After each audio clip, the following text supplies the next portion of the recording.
am Chloe, and the absolute worst day of my life started with the highest possible, dizzying euphoria imaginable. It was Tuesday morning, the day after the massive Powerball drawing, and the jackpot had soared to a staggering $158 million, a number so immense it felt abstract and unreal. My heart hammered against my ribs with terrifying speed as I checked the official winning numbers, meticulously comparing the worn quick pick ticket I'd purchased with the numbers blinking brightly on my computer screen. They matched. Every single one. I was instantly, undeniably rich, my entire bleak future rewritten in a blinding flash of golden light. I screamed so loudly I startled the cat, collapsing onto my kitchen floor in a dizzying mixture of disbelief, adrenaline, and pure, untainted joy. I immediately called my cousin Liam, who was like a brother to me, to share the unbelievable, life-changing news first. Liam, who had always struggled financially and harbored a toxic, simmering envy for my simple stability, rushed over immediately, feigning overwhelming excitement. He congratulated me profusely, hugged me fiercely, a hug that felt strangely tight and prolonged in retrospect, and asked eagerly to see the precious winning ticket. I handed it to him, my hands still shaking violently with adrenaline. He studied it intensely for a long moment, gave it back with a quick, forced smile, and then left abruptly, claiming sudden, urgent work. It wasn't until a full hour later, staring at the complex prize claim form, that the small, cold knot of dread began to form and tighten in my gut. The lottery paper in my hand felt subtly wrong, thinner, almost waxy to the touch. I nervously rubbed the printed numbers with my thumb, and the black ink smudged. The ticket I was now holding, the ticket Liam had just returned, was a blatant, high-quality fake. The true, gut-wrenching realization hit me like a physical punch to the stomach. I hadn't just won the lottery. I had been robbed of my future by the person I trusted most in the world.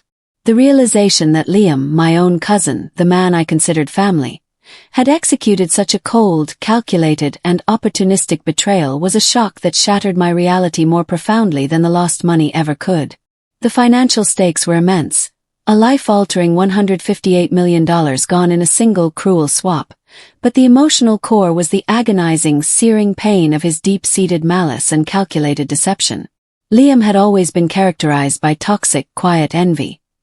He resented my small apartment, my steady, predictable marketing job, and my happy, uncomplicated existence, viewing my lack of drama or hardship as an infuriating form of unearned privilege. He genuinely believed the universe owed him that money, and he was simply correcting a cosmic, unfair injustice with a criminal act.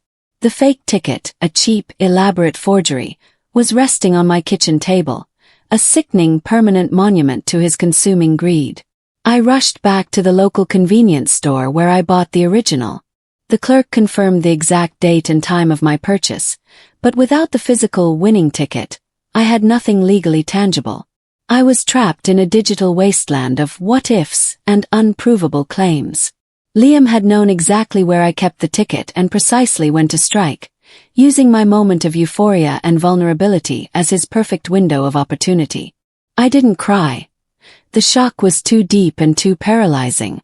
Instead, a cold, crystalline resolve hardened instantly and permanently in my soul. I wasn't just going to find the real ticket.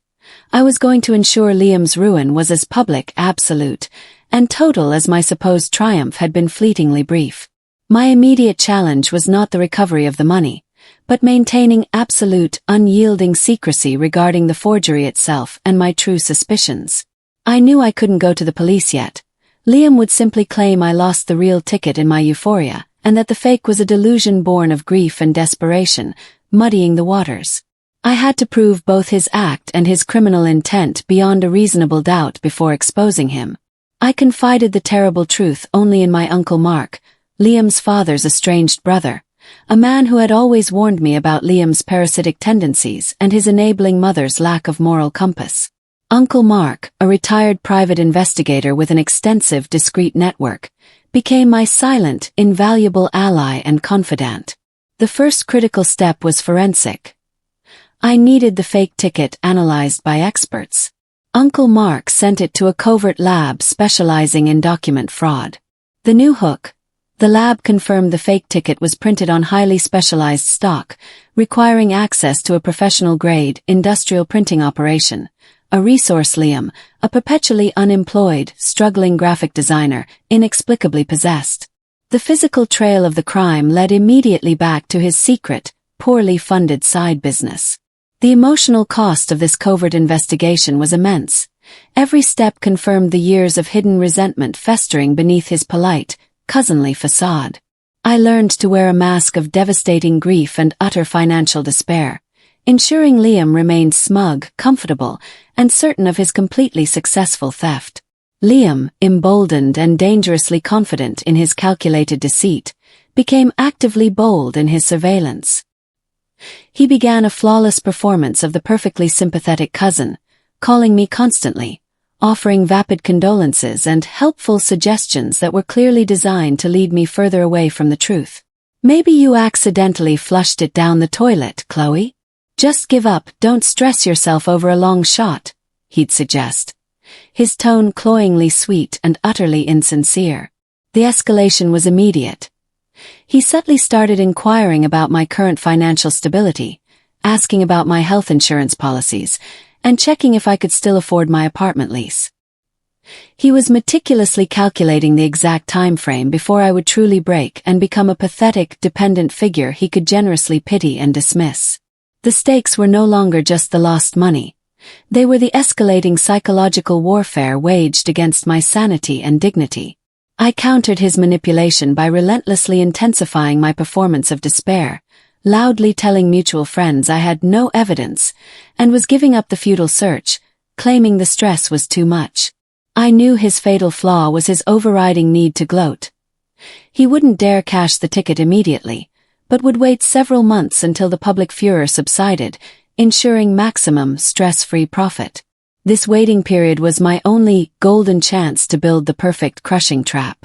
The official lab report returned with chilling certainty, confirming the very worst of my fears.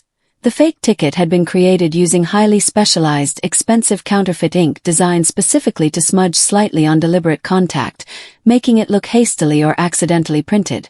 A signature of professional, sophisticated fraud designed to buy time. More critically, Uncle Mark's extensive background checks revealed a history of suspicious, small-scale financial fraud tied directly to Liam's mother, Aunt Diana, a woman notorious for her obsessive financial enabling of her son's failures.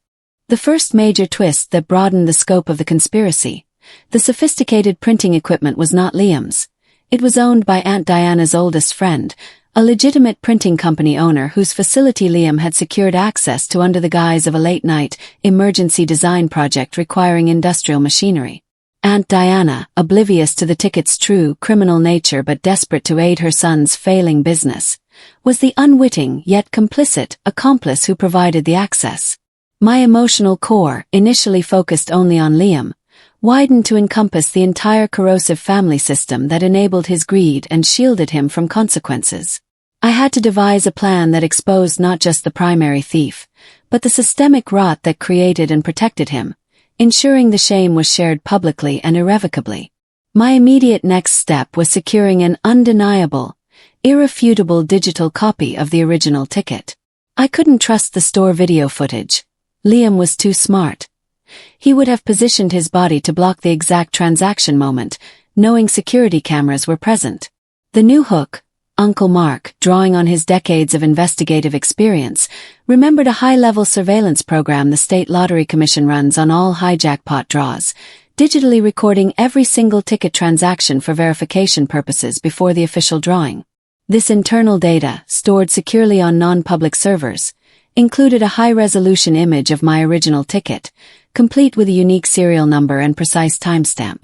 Accessing this required extreme legal and technical finesse and the specialized skills of Thomas, my corporate lawyer, who specialized in complex data retrieval but was sworn to absolute secrecy about the real, criminal purpose of our action.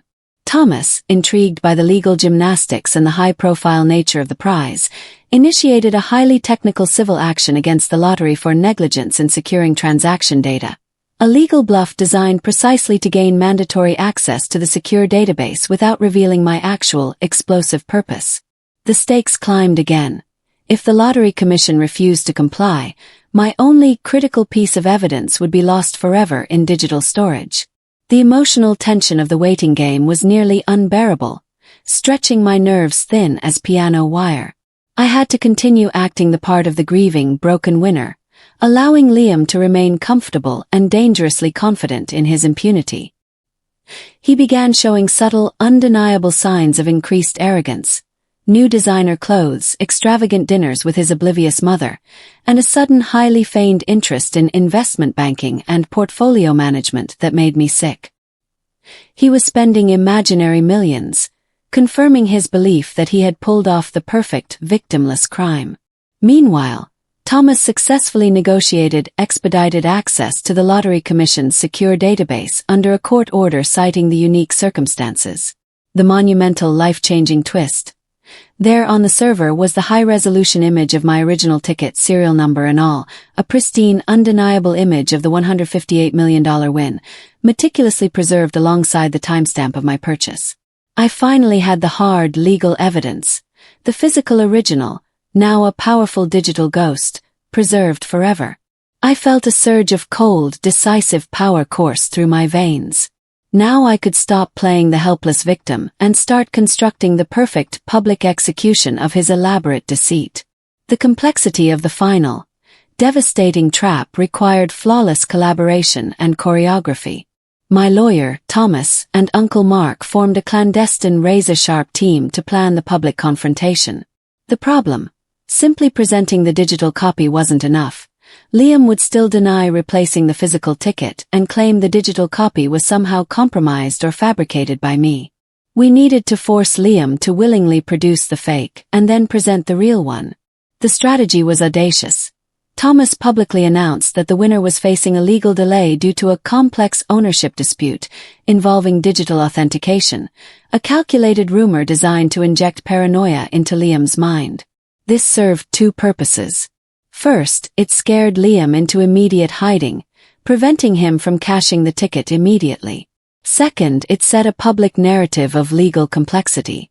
The new hook: we scheduled a highly publicized, media-heavy press conference at the lottery headquarters for a week away, announcing the Lottery Commission would unveil a new, advanced security feature during the event. This was the perfect, irresistible bait to lure Liam out of his hiding, into the light, and into the precise legal and media arena I had prepared for his ruin. The psychological pressure on Liam mounted exactly as planned, twisting his nerves into tight knots of paranoia. He called me in a panicked frenzy immediately after the press announcement, demanding to know what ownership dispute meant, feigning concern for my stress. I played dumb, offering vague, tearful worries about some technical glitch, with a validation system that only made him more anxious. The trap deepened. I confided in him that I suspected the commission was getting close to finding a digital copy, and that they might ask the original winner to verify any physical ticket they might have kept, as a final security measure to prove authenticity. This was a lie designed to make him destroy the original ticket, which was now safely backed up, but it also served a secondary crucial function. It instilled the immediate fear that the fake ticket, which he had so carefully kept as his proof of the crime, might be needed for verification to protect his position. Liam's next move was chillingly predictable. He needed to check his original for destruction, and then make absolutely sure the fake one was convincing enough for this impending verification. I gave him the rope he needed, allowing him to tighten the noose himself with every frantic, panicked action. The public exposure was now an inevitable, fixed point in time, set for the following Tuesday at the state lottery headquarters, a glass and steel monument to chance and financial freedom. We ensured that the press conference was standing room only, inviting every local news station and major network, guaranteeing maximum, non-negotiable exposure. The security detail was handled entirely by Thomas's firm, securing the perimeter and ensuring no interference could occur. The plan was threefold and devastatingly simple. 1. Lure Liam there under the specific pretense of verifying the integrity of the process. 2. Trap him into willingly producing the fake ticket on stage, making him a witness against himself. 3. Have Uncle Mark, positioned with the press, silently confirm the irrefutable digital evidence that condemned him.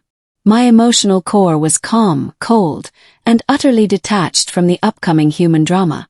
I bought a new, sharp, unforgiving black suit, tailored for a legal warrior. I wasn't going as a victim. I was going as the prosecutor. The stakes were no longer a game. They were a public reckoning that would destroy Liam's reputation forever and finally recover my stolen fortune.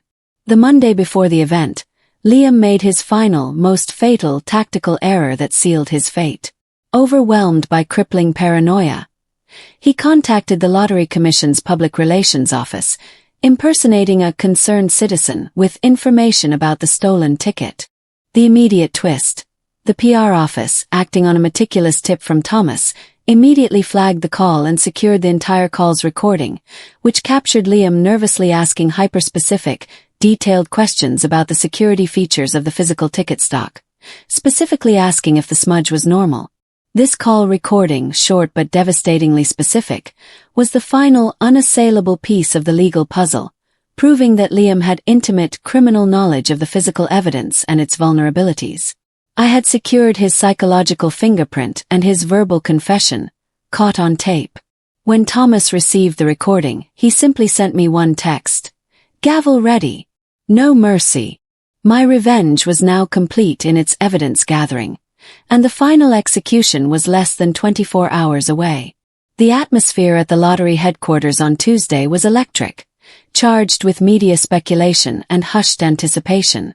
The press pool was massive, drawn by the hints of a major security announcement, and the loud whispers of a massive contested win. Liam arrived with Aunt Diana, who beamed proudly, convinced her son was there to assist the police in catching the phantom thief and finally get some good publicity. I stood on the side of the stage, flanked by Thomas and Uncle Mark, maintaining a neutral, professional mask, my heart thrumming with anticipation. The plan was set in motion. The lottery director opened the conference, detailing the new, fictional security measures to distract the media. Then, Thomas took the podium, deviating decisively from the prepared script. He thanked the media for coming and announced, his voice ringing out, "We are here today to resolve the complex ownership dispute for the $158 million jackpot."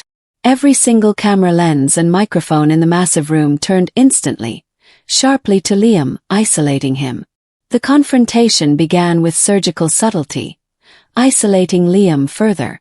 Thomas invited the concerned citizen who called the PR office yesterday to join him on stage to help verify the authenticity of a physical ticket, using his specific knowledge.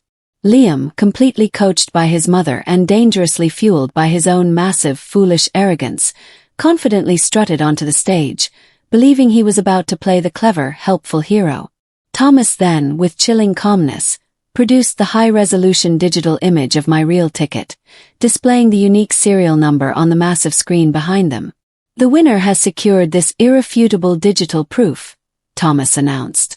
"Now we ask the concerned party if, by chance, he possesses the physical ticket, perhaps as evidence he was trying to turn into authorities." Liam, trapped, visibly hesitated, swallowing hard. Aunt Diana whispered loudly, aggressively, "Give it to them, darling. Prove you're helping. You're the good guy." Liam, seeing absolutely no escape from the public scrutiny and desperately trying to maintain his crumbling illusion of innocence, slowly pulled the fake ticket from his jacket pocket and placed it on the podium. The move was slow, agonizing, and captured by every camera lens in the room, sealing his fate forever. Thomas immediately picked up the fake ticket, holding it next to the digital image on the screen. The immediate, shocking difference in the inferior paper stock and the telltale smudged ink was visible to the entire room and the vast viewing audience. Thomas then leaned into the microphone, his voice cutting like glass. "This physical ticket, presented by Mr. Liam Sterling, is a forgery, produced on counterfeit stock. The digital image displayed behind us is the genuine verified ticket, belonging to Ms. Chloe Davies, the true winner." Liam tried desperately to grab the fake ticket, his face a mask of primal panic, but Thomas stepped back and then played the final, devastating piece of evidence. Liam's recorded call to the PR office, complete with his nervous, specific questions about the ticket stock. The sound of his own lies echoing in the massive room was the sound of his total professional and personal destruction. Liam's collapse was instant and total, his carefully constructed performance vanishing in a wave of shame. He screamed, denying everything, his voice cracking, his performance crumbling into raw, pathetic desperation and tears. Aunt Diana, initially confused, finally grasped the horror of the situation and rushed the stage, wailing hysterically, realizing her son was a criminal. Security intervened quickly and firmly, escorting both Liam and his distraught, screaming mother out of the headquarters in a scene of absolute chaos. The emotional payoff was immense and profound. The media chaos was immense, but it was organized chaos, fully controlled by the truth I had exposed. The lottery director, utterly flabbergasted but legally mandated, stepped forward. In light of this public confirmation of forgery and fraud, and the successful digital verification, we are pleased to confirm that Ms. Chloe Davies is the sole legitimate winner of the $158 million jackpot. I had won. Not just the money, but the public, undeniable acknowledgement of my truth. The aftermath of the conference was a fierce legal whirlwind that spun immediately out of my control and into the public domain. Liam was immediately arrested on the spot by state police on charges of fraud and forgery, a humiliating public end to his long trail of deceit. Aunt Diana, stripped of her social standing and facing potential complicity charges, became hysterical, turning her fury not on Liam, the criminal, but on me, the manipulative cousin who ruined her son. My Uncle Mark, who had worked tirelessly, looked at me with immense pride. You didn't just win the money, Chloe. You purged the toxin. The emotional core was healing. The public exposure of Liam's character was a cleansing fire that finally freed me from the weight of his years of toxic envy. The revenge fantasy was real, legal, and televised. The family war became unavoidable. While Uncle Mark supported me unequivocally, the rest of Liam's side of the family launched a brutal campaign, attacking my character, claiming I was greedy and plotting against the family. The pressure was immense, but I was protected by the hard facts and the public consensus. I realized my newfound wealth required not just financial management, but emotional management. I refused to engage with the mudslinging, letting the police reports and the news headlines speak for themselves. The money was only the tool. The true victory was maintaining my integrity in the face of their desperation. Liam, refusing to admit guilt, dragged the legal process out for months, forcing me to live under a shadow while I waited to claim the prize. His defense hinged entirely on claiming the digital evidence was inadmissible and that I had fabricated the story out of jealousy for his own success. The irony was breathtaking. However, Thomas was ruthless, presenting the recorded DMs found during the background check, detailing Liam's toxic envy and his desperate need for large sums of cash. The evidence was overwhelming, and the judge, citing the public spectacle and the waste of emergency services in the past, refused to show Liam any leniency. Facing a mountain of evidence, Liam's lawyer advised him to plead guilty to reduce charges to avoid a maximum sentence. He accepted a plea bargain that included a substantial period of supervised release and, most satisfyingly, full public acknowledgement of the forgery and fraud as part of the official court record. This final document, available to the public, was the last, unassailable piece of my revenge. It ensured that forever, his name would be linked to the crime, and my story would be the verified truth. Finally, 9 months after the draw, I walked into the lottery headquarters, alone, confident and victorious, to claim the massive $158 million jackpot. The long wait, the psychological torture, and the bitter betrayal all culminated in the signature on the claim form. I decided to take the lump sum payment, securing immediate, absolute financial freedom. My first act was entirely symbolic. I wrote a substantial check to Uncle Mark, thanking him for his unwavering belief and support. My second act was to fund a small, independent forensic digital security lab, the ultimate poetic justice, fighting fraud using the very skills I honed recovering my own stolen truth. I severed all contact with the toxic side of the family, replacing their negativity with a life of quiet luxury and ethical investing. I built a charitable foundation focused on supporting victims of financial and emotional abuse, turning Liam's malice into a force for good. The money was a means to a profound end. Peace. I achieved financial, emotional, and social autonomy. My life was no longer defined by Liam's envy or his cruelty, but by my resilience and my absolute refusal to be a victim. I won everything: